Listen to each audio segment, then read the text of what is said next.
ప్రజలకు రక్షణ కల్పించేది పోలీసోళ్ళు. మరి పోలీసోళ్లకు రక్షణ కల్పించేది ఎవరు?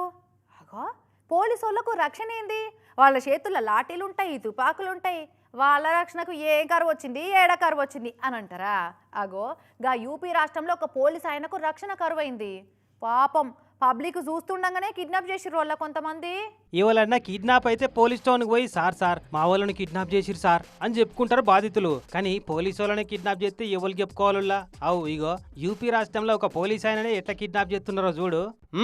ఎక్కు లోపలికి ఎక్కు అని పోలీస్ కానిస్టేబుల్ ను కార్లు వేసి కుక్కుతున్నారు వెనకకెళ్ళి. ఉత్తరప్రదేశ్ చందౌలి జిల్లా అలీనగర్ ఏరియాలో మొన్న జరిగింది ఇట్లా. కిడ్నాప్ అయిన ఈ పోలీస్ ఆయన UP power corporation vigilance department police అట. తనిఖీల పేరు మీద జనాల తన పైసలు వీక్క తింటున్నారట ఈ విజిలెన్స్ పోలీసు వాళ్ళు అని అక్కడి అధికార కమలం పార్టీ కార్యకర్తలు వీళ్ళ విజిలెన్స్ ఆఫీస్ మీద దాడి చేసి అందుకెళ్ళి ఈ పోలీస్ ఆయనను గుంజుకొచ్చి కార్లు వేసుకొని పోయిర్రు ఇట్లా. ఇక మరి మన పోలీసును కిడ్నాప్ చేసిరని పోలీస్ టౌన్ కే పోయి కంప్లైంట్ ఇచ్చి ఏడికి పట్టుకపోయిరని ఎంక్వైరీ చేస్తారా?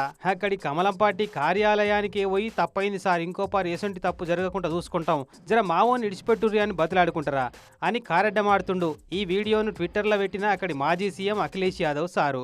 పాపం అందరికీ రక్షణనిచ్చే పోలీసు వాళ్ళకే రక్షణ దిక్కు లేకుండా అయింది అని కామెంట్లు పెడుతున్నారు వీడియో చూసిన వాళ్ళంతా.